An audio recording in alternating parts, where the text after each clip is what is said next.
This is the platform. Let's talk about it. What up, Doe? I'm your boy Doe. What up, man? As far as you, man.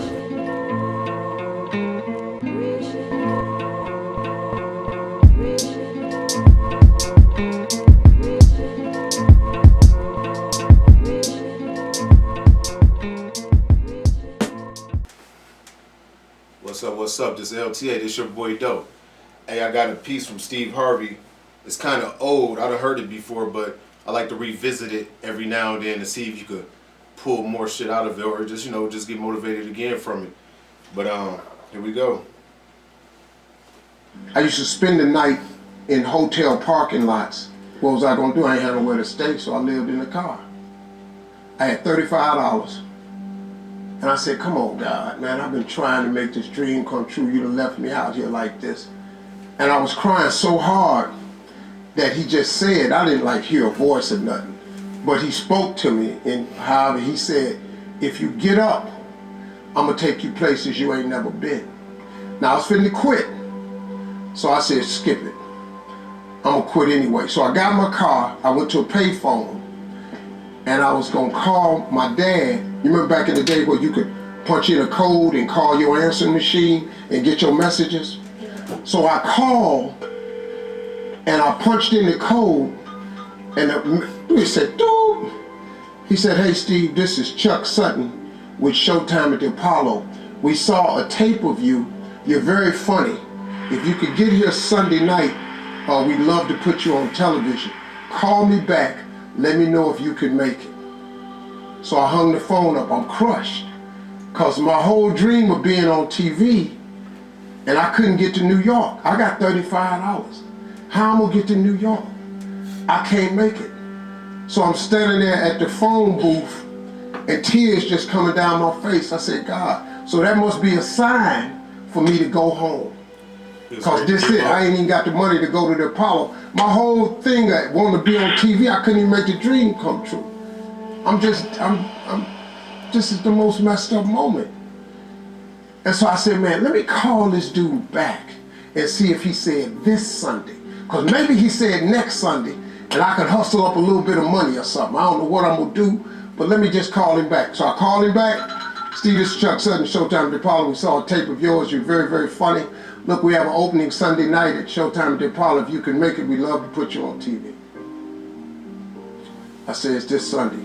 Before I hit the button, I heard, doop, you have another message. Now, it wasn't there before. So I punched my code in, I listened to the second message. It said, Steve Harvey, this is Tom Soul from the Comedy Caravan. This was a Thursday.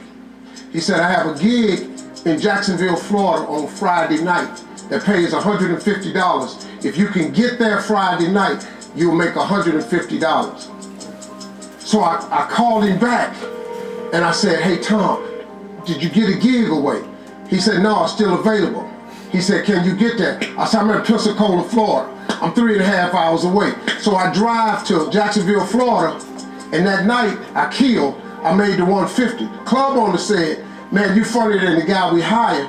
If you stay tomorrow night, I'm gonna give you another $150. So now I got $300 now.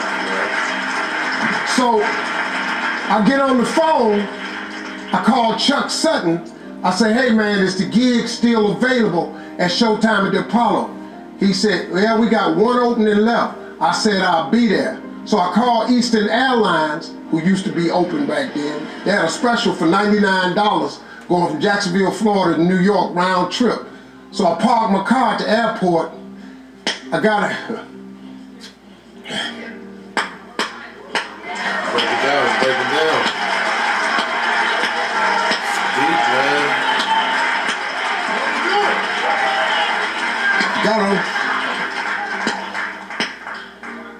Got on plane, flew. Everything I had was in 2 bags. Got to the Apollo. I said, hey man, I'm here. I got there at 11 o'clock in the morning. He said, you can't stay here, because you don't come on to the late show tonight. I said, man, I ain't got nowhere to go. I said, if you just let me stay in this building, man, I ain't gonna move around nothing. I ain't got nowhere to go. I'm in Harlem, I can't go back out here. I got these 2 bags. I got victim wrote all over me, man. So he said, all right, if you go upstairs, don't come down. So he put me in the dressing room on the 6th floor. So that's where all the comedians was. So I stayed up there. I got hungry around 3 o'clock, and I couldn't take it no more. So I went back downstairs, a dude named Alton Liston. I said, hey man, he said, man, I thought I told you, don't come down them damn steps. I said, hey man, I'm just hungry, man. I said, let me go to that KFC I saw on the corner, just let me get some chicken, I'll come right back. He said, man, if you ain't back in 20 minutes, you ain't getting in this building. So I went, bought me some chicken, came back. So the comedians started coming in the building. They started coming up on the 6th floor. So I meet this guy named D.L. Hughley. I introduced myself, One of my favorites. he introduced himself. One of my favorites. I'm sitting there, another guy come in named Dwayne Johnson. Then this other dude walked in named Jamie Foxx. And I introduced myself. I didn't know The Rock was a comedian or whatever he was doing before wrestling. I didn't know that. It's crazy. So we don't know each other, ain't none of us famous. It's 1991, man. They gave everybody the lineup. I was on the last show of the night. I don't go on to 11 at night. I done had this 4 pieces of chicken. I'm starving, man. That chicken done wore off. I'm nervous, man. I'm about to throw up. D.L. Hughley went downstairs. D.L. Hughley got booed off. Dwayne Johnson got booed off. Jamie Foxx went down there and got booed. They booed Jamie, then Jamie started singing. And then they started clapping. And Jamie had their ass, then he went back to them jokes, and they got his ass. Got him out of there. So I'm walking down the steps and I see Jamie sitting on the steps. I said, hey man, hang in there. He said, man, that ain't never happened to me before, man. This is crazy. This Jamie Foxx, man, one of the most talented people in all of comedy. And now, you don't even know how nervous I am, man. I can't even, my breathing is shot because these dudes been booed. So I walk out, I wrote this joke. Mike Tyson had got in a fight in Harlem with this heavyweight named Mitch Green. Mike Tyson had hit the dude in the eye in the store. Now he was on the news, his eye was swollen. So the joke I wrote was, they was interviewing Mitch Green and he was telling everybody what happened, but his eye took over the interview. And I wrote this joke that his eye started talking and was just, I'll tell you what happened. The heavyweight champ's fist is coming towards my face. I just say, Lord, Lord, Lord. And I wrote this whole joke about this dude's eyeball talking. And when the punch came, and all this here, the Apollo, man, they went crazy. They lost their mind. I got a standing ovation, man. I walked off stage, man, just started crying.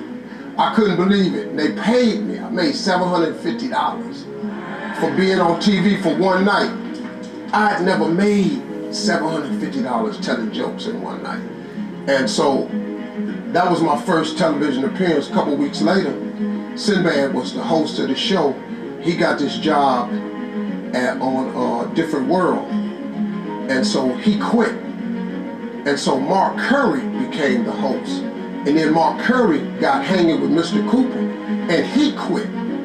And they came to me and said, would you come back to New York and host amateur night for us to just try you out? Oh, ain't no problem. And so I went to New York, I hosted amateur night, and I was killing. But every time we went to commercial break, I was supposed to let the warm-up act take over like Ruben does. But I knew not to let the warm-up act do that because he would change the attitude of the crowd because the Apollo was a wild place. So I stayed out there. I did the warm-up and the hosting. And I created a bond with that audience. And that's how I got on TV. It was my very first TV show. I hosted Showtime at the Apollo. I ended up being the longest running host in the history of Showtime. I did that show for 8 years.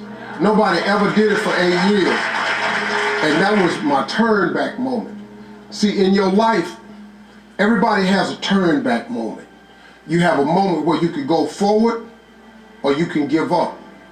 But the thing you have to keep in mind before you give up is that if you give up, the guarantee is it will never happen. That's the guarantee. That's the guarantee of quitting. That it will never happen, no way under the sun. The only way the possibility remains that it can happen is if you never give up no matter what.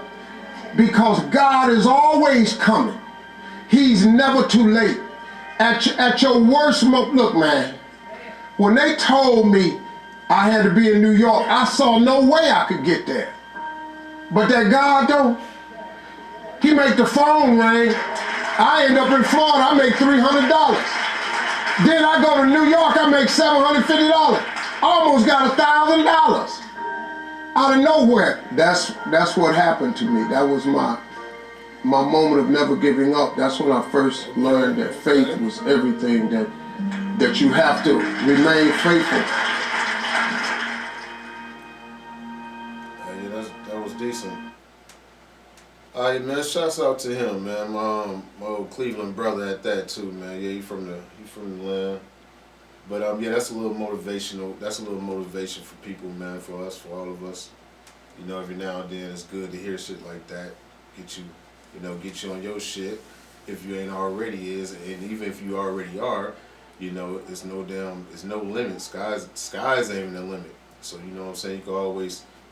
You can always brush up. You can always learn more. You can always, you know what I mean? Like, you know, you're going to always continue to learn.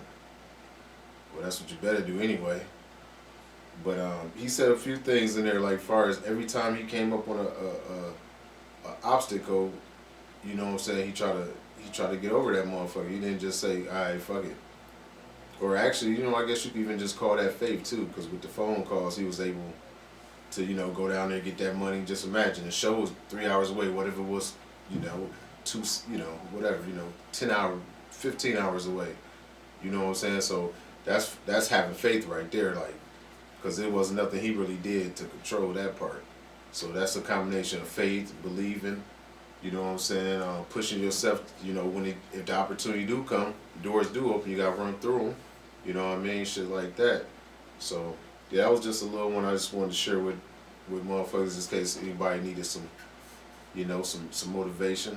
Well, this your boy Dope, LTA.